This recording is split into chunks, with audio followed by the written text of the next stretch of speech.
in the topic chemical bonding related to the covalent bonding part. In the previous lecture, I have covered up Lewis theory of covalent bonding that included Lewis dot structures, और उसके बाद में हम लोगों ने VSEPR theory के बारे में बात की है. और VSEPR theory mainly shapes of molecules को explain करती है. Applications of VSEPR theory भी हम molecular shapes, bond angles इनको relate करने के लिए देखते हैं. Now, when we talk about bond parameters in the covalent compounds, in the covalent molecules, तो bond parameters को better explain करने वाली theory है valence bond theory. टॉपिक को आगे बढ़ाते हुए मैं वैलेंस बॉन्ड थ्योरी के बारे में बात करूंगा. We call it VBT, valence bond theory.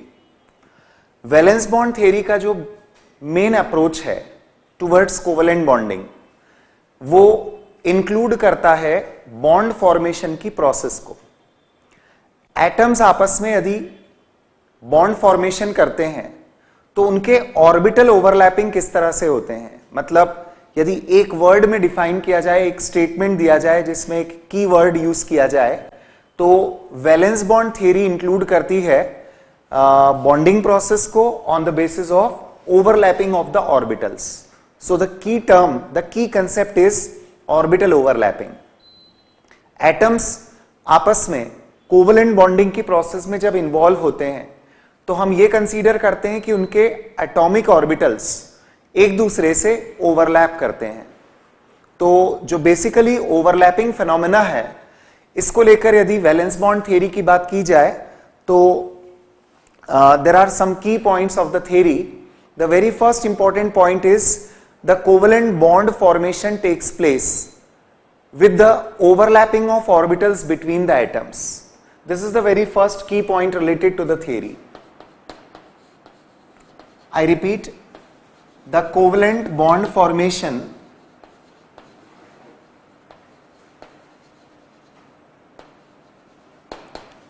involves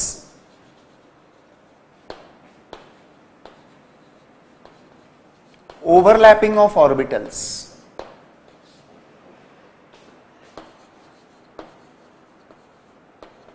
between the atoms.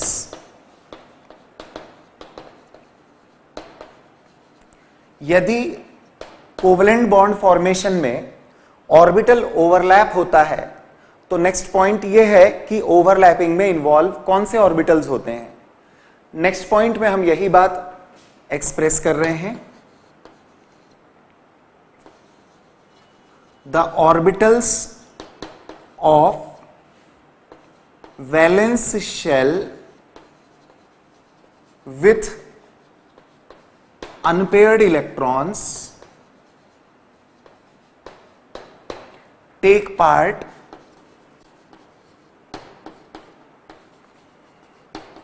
in overlapping.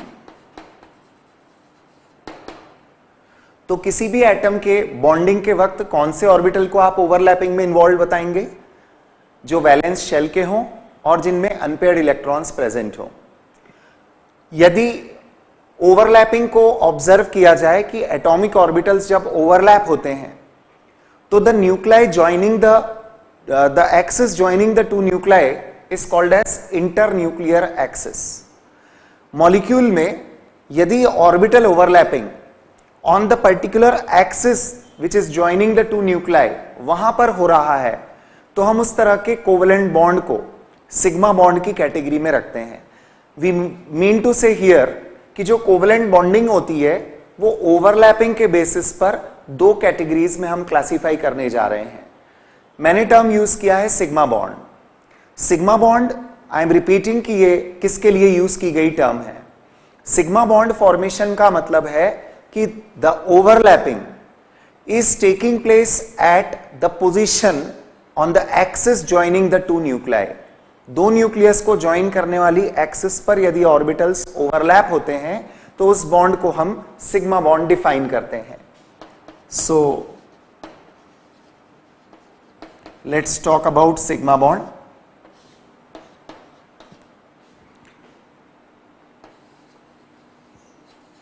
Sigma bond का मतलब है orbital overlapping on the internuclear axis.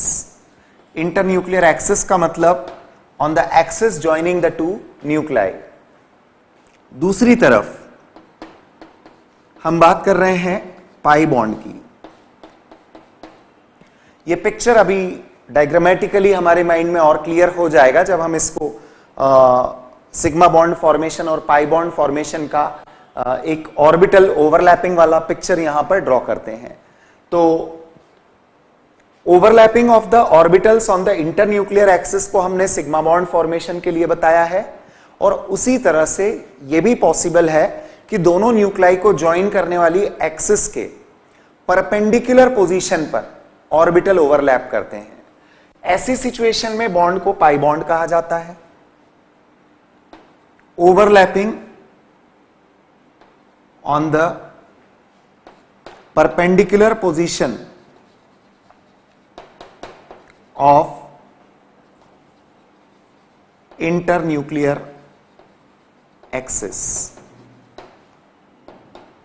Overlapping on the perpendicular position of internuclear axis.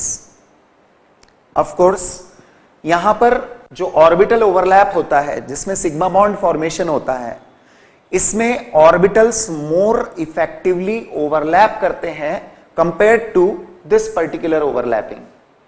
क्योंकि जब एक्सिस के परपेंडिकुलर ऑर्बिटल ओवरलैप होता है तो ये ओवरलैपिंग उतना इफेक्टिव नहीं होता जितना कि on the axis joining the nuclei overlapping होता है. इसी से ये हम कंक्लूजन सिंपल कंक्लूजन निकाल सकते हैं कि यदि एक सिग्मा बॉन्ड और एक पाई बॉन्ड की स्ट्रेंथ को कंपेयर किया जाए, स्ट्रेंथ मतलब the energy required to break that particular bond, तो ऑब्वियसली लेस इफेक्टिव ओवरलैपिंग के कारण पाई बॉन्ड वीकर होगा जबकि सिग्मा बॉन्ड स्ट्रॉन्गर होगा. इसी बेसिस पर हम एक और पॉइंट को रिलेट करते हैं जो बॉन्ड स्ट्रेंथ को यहां पर एक्सप्रेस कर रहा है. जितना ज्यादा effective overlapping of orbitals between the atoms होता है, कोवेलेंट बॉन्ड की स्ट्रेंथ उतनी ही ज्यादा होती है. सो वन मोर की point can be included. More is the extent of overlap, more is the strength of covalent bond. ये जो कंप्लीट पिक्चर ऑर्बिटल ओवरलैपिंग को लेकर सामने है, अभी इसको और इलेबोरेट करने की अब जरूरत है क्योंकि हमें एक इमेजिनेशन आनी चाहिए कि एटम्स आपस में बॉन्डिंग कर रहे हैं तो म्यूचुअल शेयरिंग कैसे होता है और उस म्यूचुअल शेयरिंग के लिए एक्सिस पर ओवरलैप होना या perpendicular to the axis overlap होना ये किस तरह से पॉसिबल होता है. तो I am coming to the types of orbital overlap. Orbital overlap के हम यहां पर टाइप्स एक्सप्रेस करने वाले हैं. Let me clarify one more thing here कि जब हम ओवरलैपिंग ऑफ ऑर्बिटल्स अभी बताने जा रहे हैं या वीबीटी का अभी जो मैंने एक यहां पर एस्पेक्ट बताना है या जो कंटिन्यू हो रहा है, इसमें हम सिर्फ एक simple approach of covalent bonding को बता रहे हैं on the basis of VBT. इसी का एक एडवांस्ड कंसेप्ट होता है including the phenomena hybridization. There is a phenomena called as hybridization जो कि वैलेंस बॉन्ड थ्योरी का ही एक एडवांस कंसेप्ट है. क्योंकि हम जितनी चीजें एक्सप्लेन करना चाहते हैं बॉन्ड पैरामीटर्स को लेकर कोवेलेंट मॉलिक्यूल्स के लिए, वो सारी चीजें इतने कंसेप्ट पर एक्सप्लेन नहीं हो पाएंगी. So we need to continue with that part also जिसमें हम फेनोमेना ऑफ हाइब्रिडाइजेशन बताने वाले हैं. Before hybridization the basic things related to orbital overlap हम देखते हैं इस डायग्रामेटिक प्रेजेंटेशन के थ्रू। तो टाइप्स ऑफ ऑर्बिटल ओवरलैप में मैंने सबसे पहले सेलेक्ट किया S S overlap. S S overlap का मीनिंग एग्जैक्टली क्या है, जस्ट ट्राई टू अंडरस्टैंड। जब टू डिफरेंट एटम्स अपने एस ऑर्बिटल्स को, मैंने एस ऑर्बिटल का रिप्रेजेंटेशन स्फेरिकल फॉर्म में दिया हुआ है, तो दो डिफरेंट एटम्स के एस ऑर्बिटल्स हैं। ये जो लाइन मैंने शो किया है ये इंटरन्यूक्लियर एक्सिस को रिप्रेजेंट कर रहा है, क्योंकि न्यूक्लियस के along probability of finding electron S orbital में स्फेरिकली सिमेट्रिकल होता है। तो इसीलिए यहां पर जो ओवरलैपिंग बताया जाएगा उसमें कोई डिफरेंट ऑप्शंस क्रिएट नहीं होते, ओवरलैपिंग की सिर्फ एक ही पॉसिबिलिटी क्रिएट होती है। The orbital overlapping should be like this.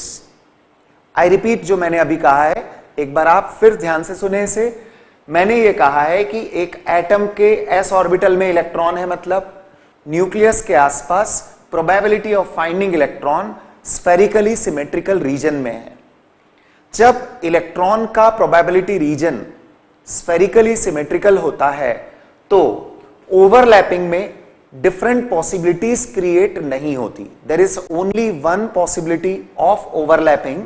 ये जो ओवरलैपिंग होगा ये along the axis joining the nuclei ही होगा, यानी overlapped region will be always on the axis joining the nuclei.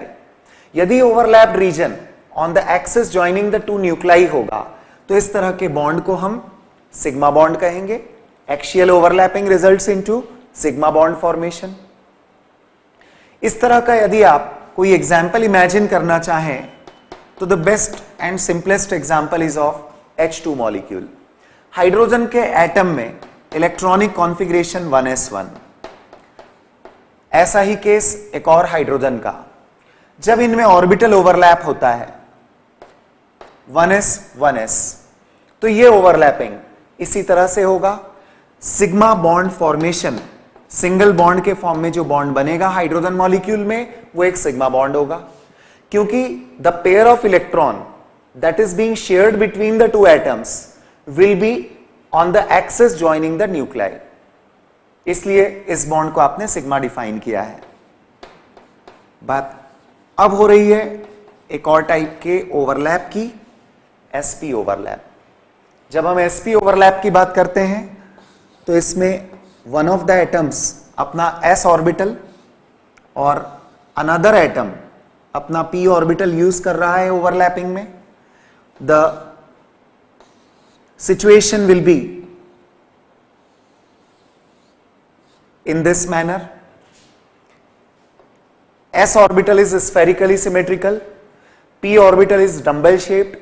जब ऑर्बिटल ओवरलैप होगा तो वंस अगेन s ऑर्बिटल के वहां पर इन्वॉल्व होने के कारण, since s orbital is involve here, जिसकी स्फेरिकल सिमेट्री होती है, इस वजह से ओवरलैपिंग में यहां पर भी कोई दो डिफरेंट ऑप्शंस क्रिएट नहीं होते।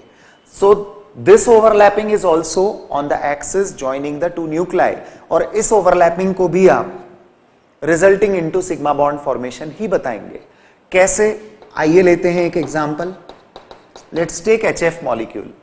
जरा सोचिए फ्लोरीन का electronic configuration, it's 1s2 2s2 2px2 2py2 2pz1।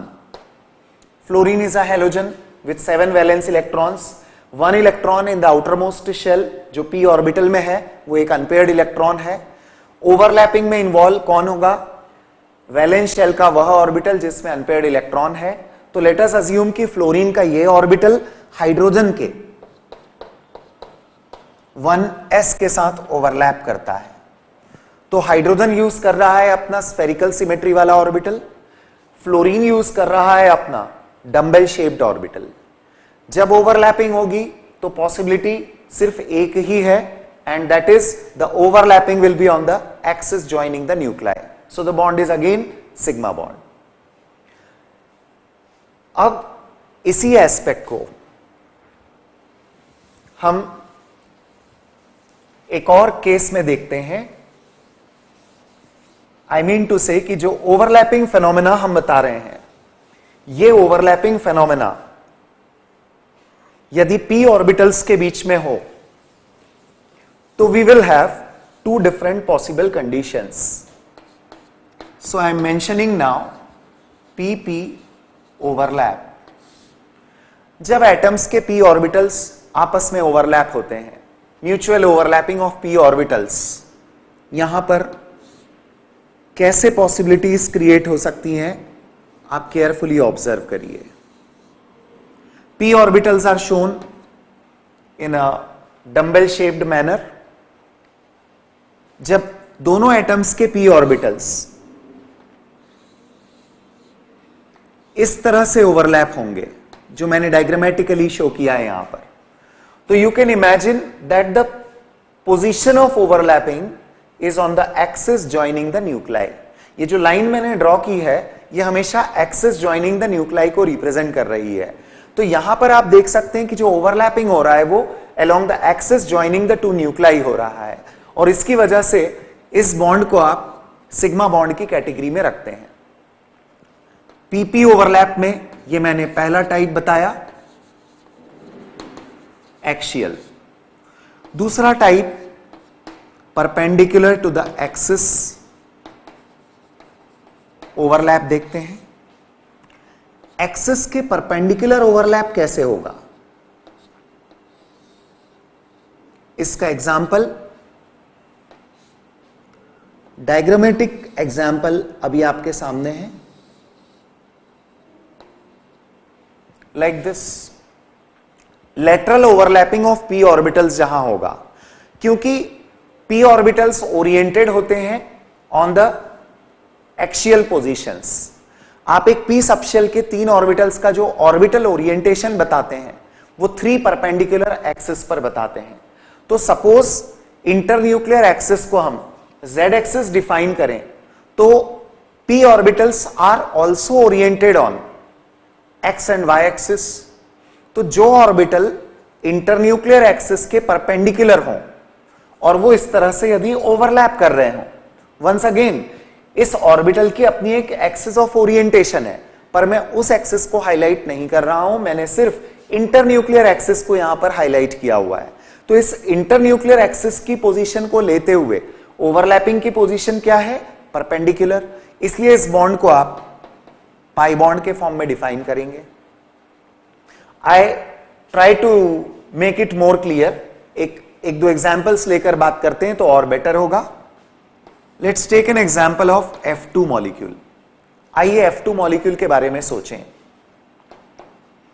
Fluorine का एक atom configuration wise 1s2 2s2 2px2 2py2 2pz1। A similar situation with another fluorine. It's 1s2 2s2 2px2 2py2 and 2pz1। pz orbitals fluorine के overlap करेंगे, single bond form होगा और वह single bond sigma होगा। This way the overlapping will be involve for the 2 fluorine atoms. एक common axis पर दोनों के ऑर्बिटल्स ओवरलैप करेंगे, ये एंड ऑन ओवरलैपिंग होगा, एंड टू एंड ओवरलैपिंग होगा, और इस तरह से बॉन्ड फॉर्मेशन सिग्मा कंसीडर किया जाएगा। अपोजिट टू दैट, यदि आप ऑक्सीजन मॉलिक्यूल के एग्जाम्पल की बात करते हैं तो सिचुएशन थोड़ी डिफरेंट है। अब रीजन यह है कि अब ऑक्सीजन के एटम के कॉन्फ़िगरेशन में मैंने 2 अनपेयर्ड इलेक्ट्रॉन्स शो किए। Another atom has the similar situation like this। दोनों एटम के ऑर्बिटल ओवरलैपिंग किस तरह होंगे, दो ऑर्बिटल ओवरलैप करेंगे। 2 orbitals of 1 oxygen atom will overlap with 2 orbitals of another oxygen atom. अब ये जो ओवरलैपिंग होगी, इसमें आप एक ओवरलैपिंग को यदि on the axis joining the nuclei consider करते हैं, मतलब इंटरन्यूक्लियर एक्सिस को यदि हम Z मान लें, तो एक ओवरलैपिंग इस तरह से होगा, और दूसरा ओवरलैपिंग क्योंकि पी वाई ओरिएंटेड होगा इंटरन्यूक्लियर एक्सिस के परपेंडिकुलर, इसलिए उसका ओवरलैपिंग लेटरल ओवरलैपिंग होगा और जो बॉन्ड बनेगा एक ओवरलैपिंग के कारण सिग्मा और दूसरे ओवरलैपिंग के कारण पाई बॉन्ड फॉर्म होगा। आई थिंक यदि आप इस सिचुएशन को मेरी फिंगर्स और इन पोजीशंस की तरफ ध्यान देंगे तो बेटर वे में समझ सकते हैं। Suppose we are talking only about the p orbitals of the atom, so we know that the 3 p orbitals are oriented along the 3 perpendicular coordinates. Say this is x-axis, this is the position of y-axis and this is the position of z-axis. Oxygen की यदि बात करें तो px has 2 electrons. The 2 electrons, these 2 electrons will not be involved in bonding, so forget about the x-axis. अभी x-axis का कोई role नहीं है। ऐसी ही सिचुएशन दूसरे ऑक्सीजन की भी है, X axis is not having any role. अब इमेजिन करिए कि this is Y coordinate and this is the position of Z axis. यदि हम वाई और जेड एक्सिस की बात करें which are perpendicular to each other, तो ये दो एटम्स की पोजीशंस, उनके ऑर्बिटल्स की position when they are coming close for the overlapping, तो एक ओवरलैपिंग होगा along the axis joining the two nuclei. Simultaneously, the orientation of py will not allow this kind of overlapping. यदि एक overlapping ऐसा हो रहा है तो इनका ओरिएंटेशन ये ओवरलैपिंग अलाउ नहीं करेगा। ये ओवरलैपिंग केवल हो सकती है in a lateral manner, in a sideways manner. तो एक बॉन्ड बनेगा सिग्मा, दूसरा बॉन्ड बनेगा पाई। मल्टीपल बॉन्डिंग जब भी होती है, मल्टीपल बॉन्डिंग मतलब मोर देन वन बॉन्ड, तो always you will find one bond to be sigma bond and the orbital orientation will allow only one bond as sigma bond, rest of the bond will be pi. तो जहां double bond form हो रहा है, जैसे मैं बात कर रहा हूं इस O2 मॉलिक्यूल के बारे में, तो यहां पर बन रहे हैं दो bond between the two atoms. Two bonds are there between the two atoms. So one of the bond is sigma and one of the bond is pi. That is the condition. Although ये जो मैंने explanation VBT में दिया है, ये मैं आपको यहीं से एक पॉइंट इनिशिएट कर देता हूं जिससे आगे कोरिलेशन आपका बेटर होगा टॉपिक में। ये जो ओवरलैपिंग बताई है, इस ओवरलैपिंग के थ्रू क्या होगा, एक्सप्लेनेशन वाइज चलें तो after overlapping of the orbitals these unpaired electrons will get paired, pairing हो जाएगी। और पेयर्ड इलेक्ट्रॉन के कारण मैग्नेटिक प्रॉपर्टी डिफरेंट होती है। किसी भी स्पीशीज में यदि अनपेयर्ड इलेक्ट्रॉन हो तो मैग्नेटिक प्रॉपर्टीज डिफरेंट होती है। Practically oxygen has been found to be paramagnetic, मतलब the species which contains unpaired electrons. So although this will be a limitation of valence bond theory कि ये इसका पैरामैग्नेटिक नेचर प्रूव नहीं करती है, but paramagnetic nature of oxygen को further well prove किया गया in molecular orbital theory. At present हमें सिर्फ फोकस करना है, लिमिटेशन को अभी छोड़कर हम सिर्फ इस बात पर फोकस करें कि जैसे सिंगल बॉन्ड जब भी बनेगा वो बॉन्ड हमेशा सिग्मा होगा। मल्टीपल बॉन्डिंग जहां भी होगी वहां एक बॉन्ड सिग्मा और बाकी पाई बॉन्ड फॉर्म होते हैं। बाकी पाई बॉन्ड मतलब डबल में 1 सिग्मा 1 पाई और ट्रिपल में होगा 1 sigma and 2 pi. Triple bond form होने पर क्या सिचुएशन डेवलप होगी, मैं उसका भी एक एग्जांपल आपको बताता हूं, आप उसे भी केयरफुली देखिए। This time triple bond formation को लेने के लिए मैंने example of N2 molecule select किया। A very simple case, configuration of nitrogen well known, 1s2 2s2 2px1 2py1 2pz1. Similarly for another nitrogen it is 1s2 2s2 2px1 y1 z1. इस बार दोनों atoms के तीनों orbitals overlap करेंगे। 3 orbitals of one atom will overlap with 3 orbitals of another atom. But now what type of overlapping will be possible on the basis of the orbital orientations? pz orbitals के orientation usually मैं जैसे z को internuclear axis लेकर बोल रहा हूं, तो उसका रीजन है कि there are some IUPAC norms, there are some fixed IUPAC norms. तो IUPAC के अकॉर्डिंग हमेशा जो रेफरेंस एक्सिस लिया जाता है वो Z एक्सिस लिया जाता है। इसीलिए मैंने यहां पर रिपीटेडली जब एक्सप्लेनेशन दिया तो मैं Z एक्सिस को सिग्मा बॉन्ड फॉर्मेशन वाली, रेफरेंस एक्सिस मतलब इंटरन्यूक्लियर एक्सिस, ये कंसीडर करके चल रहा हूं। So once again you just imagine nitrogen atom px py pz, another nitrogen having the p orbitals oriented as px py pz, तीनों में 1 1 अनपेयर्ड इलेक्ट्रॉन है। अब atoms are coming close to each other, internuclear distance कम हो रहा है, attractive force develop हो रहे हैं, orbitals will overlap, overlapping will result into pairing of these electrons, orbital overlap होंगे, पेयरिंग होगी, paired electrons will be shared, shared electrons will be occupying the position in between the nuclei। अब nuclei के बीच में position of electron कहां कैसा, just look at the fingers once again, pz pz, ये overlapping, this type of overlapping results into sigma bond formation and now these two orbitals cannot overlap in this manner। आप अपनी fingers को लेकर भी एक बार ऐसा ट्राई करिए कि ये कैसे ओवरलैपिंग हो रही है, आप इजीली उसको अंडरस्टैंड कर पाएंगे। ये बॉन्ड सिग्मा, और अब ये ओवरलैपिंग केवल ओरिएंटेशन के हिसाब से लेटरल ओवरलैपिंग ही पॉसिबल है। तो ये जो बॉन्ड बनेंगे पाई बॉन्ड होंगे और इनकी पोजीशन क्या होगी, इंटरन्यूक्लियर एक्सिस के परपेंडिकुलर। एक परपेंडिकुलर पोजीशन पर एक इलेक्ट्रॉन पेयर आएगी और एक परपेंडिकुलर पोजीशन पर एक और इलेक्ट्रॉन पेयर होगी। तो टोटल यहां पर बनने वाले ट्रिपल बॉन्ड, 3 बॉन्ड्स में 1 bond will be sigma and 2 bonds will be the pi bonds. Whatever examples are included in this matter, they are just showing the simple orbital overlap picture. इस basis पर आप at least 2-3 points conclude बड़े आसानी से कर सकते हैं। Overlapping में किसी भी तरह के ऑर्बिटल्स इन्वॉल्व हो, लेकिन यदि 2 एटम्स के बीच में सिंगल बॉन्ड फॉर्मेशन हुआ है तो that bond will be always sigma bond. यदि 2 एटम्स डबल बॉन्ड से बॉन्डेड होते हैं तो it is always having 1 sigma and another bond as pi bond.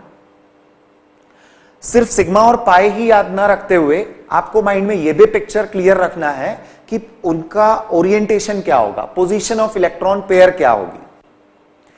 Again when 2 atoms are bonded with triple bond, then we have 1 bond as sigma bond and remaining 2 bonds as pi bonds. आप किसी भी तरह के example पर इस concept को apply कर सकते हैं, irrespective of the nature of orbitals involve for overlapping.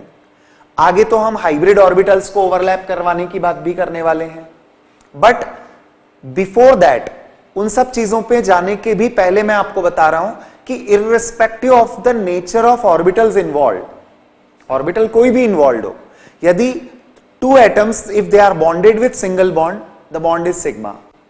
If 2 atoms are bonded with double bond, the bond is 1 sigma 1 pi. If 2 atoms are bonded with triple bond, the nature of bond will be 1 sigma and 2 pi. Let's have some examples इसी basis पर। 2-3 examples को लेकर हम बात करें तो और भी अच्छे से आप इस कंसेप्ट को समझ पाएंगे। देखिए,